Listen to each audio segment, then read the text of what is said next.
내 마음에 들려주는 목소리 낭독의 방.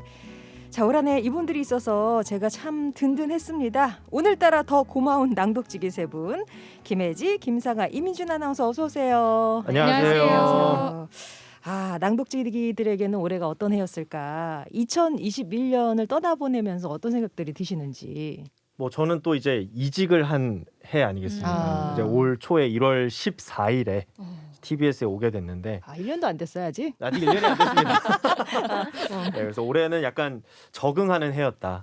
또 새로운 방송을 많이 배우고 작게나마 성장한 해가 아니었나 그렇게 생각을 합니다. 저도 뭐 더할 나위 없이 좋았다. 네. 올해 너무 좋았어요. 뭐 새로운 것도 많이 배웠고, 뭐 골프도 배우고, 자격증도 따고, 유기견도 입양하고, 뭔가 일도 많았고, 가정도 행복하고, 뭐 회사도 좋고. 아니, 뭔들 안 좋겠어요 지금. 김혜지 아나운서는요? 저는 그 작년 마지막 날하고 올해 첫날 쓴 일기를 다시 한번 펴봤어요. 올해는 2021년은 딱 2020년만 같아라. 더도 덜도 말고 약간 그런 얘기를 써놨더라고요. 근데 너무 감사하게도 2020년보다 더 좋은 한 해였던 것 같아요. 예. 더 보람차게 하루하루를 보냈고 좀 뭔가 뿌듯하게 한 해를 마무리할 수 있는 것 같아요. 세 분에게 좋은 해였다고 하니까 참 다행인. 당연히 이제 낭독 개방하면서 더 우리가 그게 최고였죠. 예, 21년을 풍부하고 풍성하고 맞아요. 그래요. 예. 자, 낭독의 오늘은 올해 마지막 방송을 맞아서 따뜻한 동화책을 함께 읽어볼까 합니다. 어른들이 읽어도 참 좋은 동화. 고희영 작가의 엄마는 해녀입니다인데요. 어떤 작품인지 김혜진 아나운서가 조금 더 설명해 주시겠어요? 바다와 어우러져서 살아가는 제주 해녀 3대 이야기를 담고 있습니다. 이 동화책의 특별한 점은요. 스페인 출신의 세계적인 화가 에바 알머슨이 그린 그림을 또 담았는데요. 고혜영 감독의 아름다운 이야기와 에바 알머슨의 따뜻한 그림이 어우러져서 더 특별한 감동을 느낄 수 있는 그런 작품입니다. 예, 정말 뭐 그림책 시각적으로 봐도 아주 훌륭한 그런 작품이고요. 근데 애들을 위해 만들었다 했는데 어른이 보면 더 크게 감동받는 작품들이 꽤 있는 것 같아요. 저는 맞아요. 이 작품도 그런 게 아닐까 많이 느꼈어요. 아이들과 어른들도 네, 함께하면 참 어른들한테 좋은 동화. 오히려 더 교훈을 주는 느낌?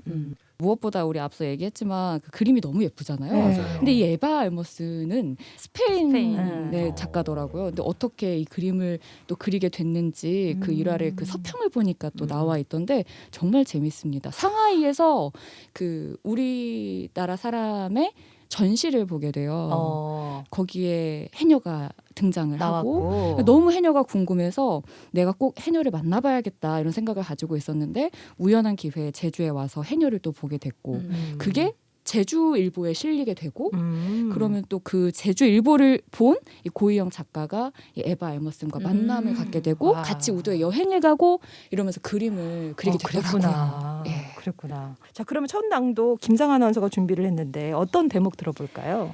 네, 제가 준비를 했는데 저는 이제 도입 부분을 가져왔어요. 이제 이 가장 딸이죠. 손녀이자 딸인 아이가 엄마가 되게 대단하다라는 걸 느끼고 우리 엄마는 대장이다. 따기도 잘하고 뭐 이것저것 잘하고 근데 엄마가 바다는 더 무서운 곳이다. 이렇게 얘기를 해주는 그런 부분인데요. 자, 그러면 김상아 아나운서의 목소리로 고희영 작가의 동화 엄마는 해녀입니다 가운데서 한 대목 들으실 건데요.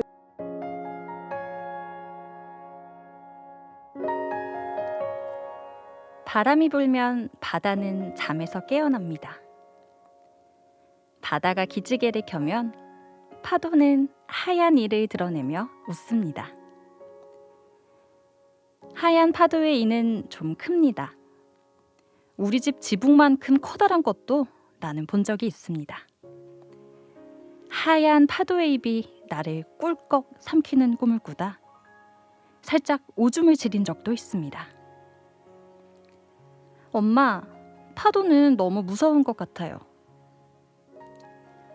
얘야, 바다는 더 무시무시한 곳이란다. 근데 왜 매일 바닷속에 들어가나요? 매일 들여다봐도 안 보이는 게 바다의 마음인걸. 엄마는 해녀입니다. 제주 바다에 사는 해녀가 우리 엄마입니다. 엄마는 잠수대장이라서 돌고래처럼 헤엄을 잘도 칩니다. 엄마는 건지기 대장이라서 물고기를 잘도 건집니다. 엄마는 따기 대장이라서 전복을 잘도 땁니다.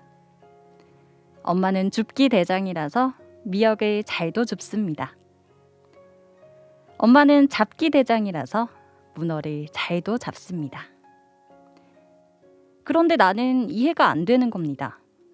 목욕탕 물속에 몸만 푹 담가도 숨이 탁 막히고 가슴이 콕 조이는데 엄마는 어떻게 바닷속에 머물 수가 있는지 아무리 생각해봐도 잘 모르겠는 겁니다.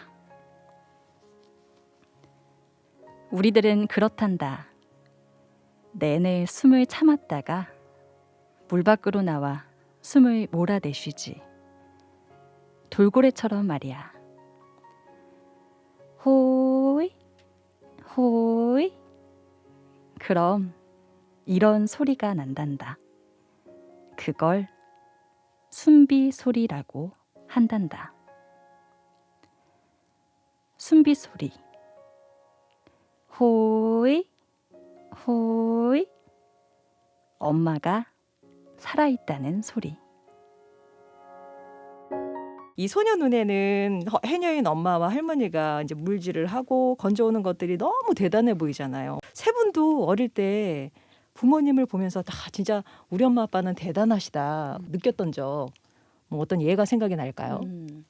저는 그냥 오후 시간이 되면 엄마가 항상 커피를 마시면서 책을 읽으세요. 근데 그게 그냥 되게 멋있어 보이고 멋있다. 듣기만 네. 해도 멋있다. 어떻게 저렇게 매일 책을 읽으시지? 어. 그게 되게 멋있게 보였던 것 같아요. 되게 대단하게 느껴졌고. 민준 아나운서는 저는 사실 어릴 때보다도 요즘 크게 느끼는 게 어떻게 주 6일을 일을 하셨을까. 정말 대단하신 것 같아요. 저도 주 6일이 약간 겹치는 세대긴 한데 네. 아 괜히 얘기했다. 아 네네네. 그래서 주 5일 일하는 것도 사실 쉽지가 않은데 다들 고개를 끄덕이세요. 네. 그러게요. 자, 여러분께서도 부모님의 그런 모습들을 한번 또 떠올려 보시는 그런 시간이었으면 좋겠네요. 자, 이번에는 임준 아나운서가 골라왔네요. 어떤 대목인가요? 이 부분은 이제 중간 부분인데 엄마가 도시에서 고생을 하죠. 그 고생을 하다가 다시 이제 바다로 돌아오기까지의 장면을 골라봤습니다. 어떤 그 도시 생활의 고충이랄까요. 네, 그런 거를 단편적으로 좀 보여주지 않았나 싶었고 또 이제 저는 서울에서 태어났거든요. 그러다 보니까 내 고향이 어디지? 라는 생각이 좀 들더라고요. 그러니까 서울이 고향인데 뭔가 서울은 고향이라는 느낌이 좀 안 들더라고요. 없죠. 네, 뭔가 맛이 안 나는. 네, 시골이어야 할 것 같은데 그런 게 없다 보니까 내가 정말 힘들 때 과연 나는 그러면은 어디로 돌아가지? 네, 어디로 가야 할까라는 생각이 좀 들어서 골라봤습니다. 도시에서 엄마는 미용사로 일했다고 했습니다. 손님들 머리카락을 가위로 자르고 손님들 머리카락을 샴푸로 헹구고 손님들 머리카락을 드라이기로 말리고 손님들 머리카락을 빗자루로 쓸며 매일같이 반복된 하루를 살았다고 했습니다. 서걱서걱 가위질 쇳소리, 웽웽 드라이기 모터 소리, 쏴쏴 머리카락 헹구는 물소리, 슥슥 머리카락 쓰는 빗질 소리. 어느 날부터 엄마는 귀가 아팠다고 했습니다. 미용실 안의 모든 소리들에 짜증이 치밀었다나요? 바다는 잘 있을까? 파도도 잘 있을까? 호이 호이 숨비 소리, 호이 호이 엄마가 살아있다는 소리. 엄마는 살고 싶어졌다고 했습니다. 할머니가 바다에서 살았던 것처럼, 할머니가 숨비 소리를 냈던 것처럼 그렇게 할머니처럼 살고 싶어졌다고 했습니다. 바다로 돌아온 엄마. 파도 소리를 듣자 씻은 듯이 귓병이 나았다는 엄마. 할머니처럼 해녀가 된 엄마. 할머니 따라 매일같이 바다에 나가게 된 엄마.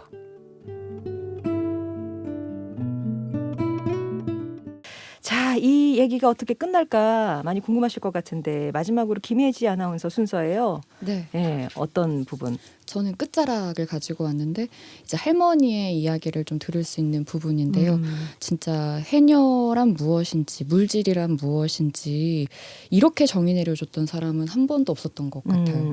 사실 해녀라는 게 우리나라랑 일본만 있다고 그쵸, 하더라고요. 그쵸. 그래서 이 해녀라는 걸 전 세계에 설명할 수 있는 길이 그렇게 많지는 않은 것 같아요. 근데 이게 왜냐하면 그 직업 자체가 어떤 우리나라의 정서라든가 많은 것들이 복합적으로 다 포함이 되어 있는 거기 때문에 딱 한마디로 정의하기 힘든데 이 뒷부분으로 아 해녀란 이런 것이구나라는 거를 좀 표현해 줄 수 있는 것 같아서 가지고 와봤습니다. 할머니가 엄마한테 매일 그러시잖아요. 딱 너의 숨만큼만 있다 와라. 이게 이제 거의 이 책이 준 핵심 메시지일 텐데, 근데 사람인지라 조금 더 요 선을 조금 넘어서 더 갖고 싶고 그런 욕심을 좀 부리기 마련이잖아요. 네. 뭐 특별히 그렇게 자꾸 욕심나는 부분이 있으세요?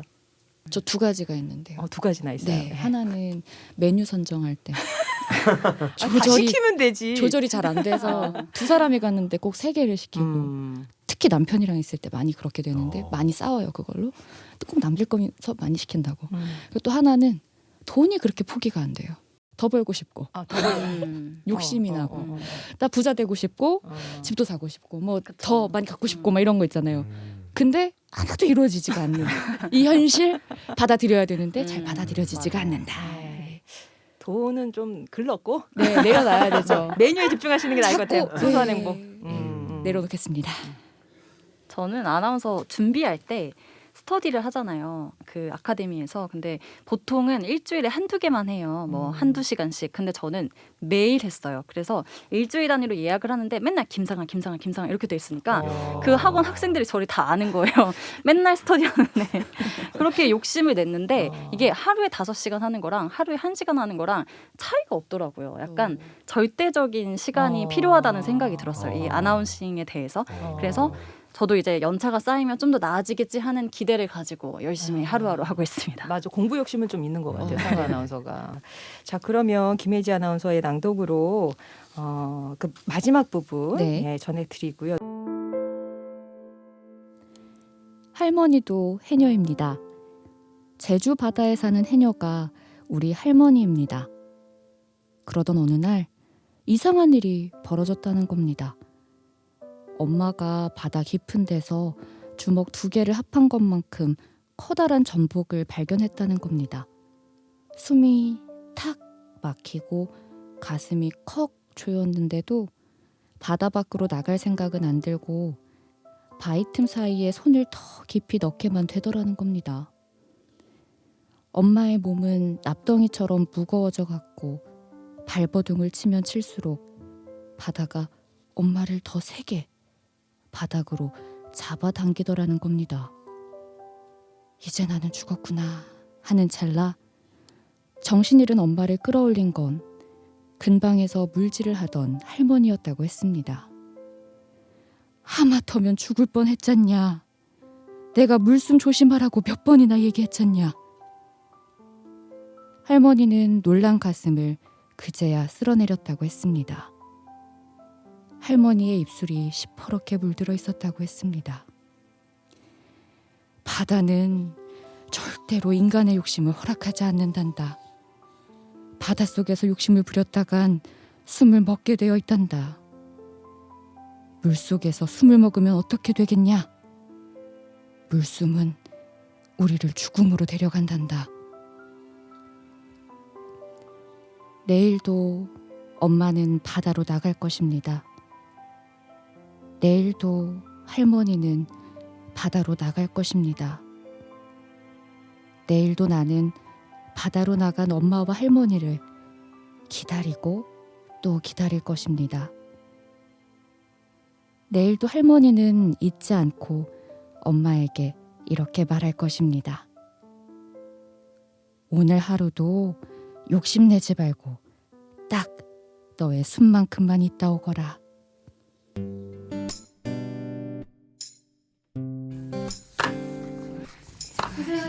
고생하셨습니다.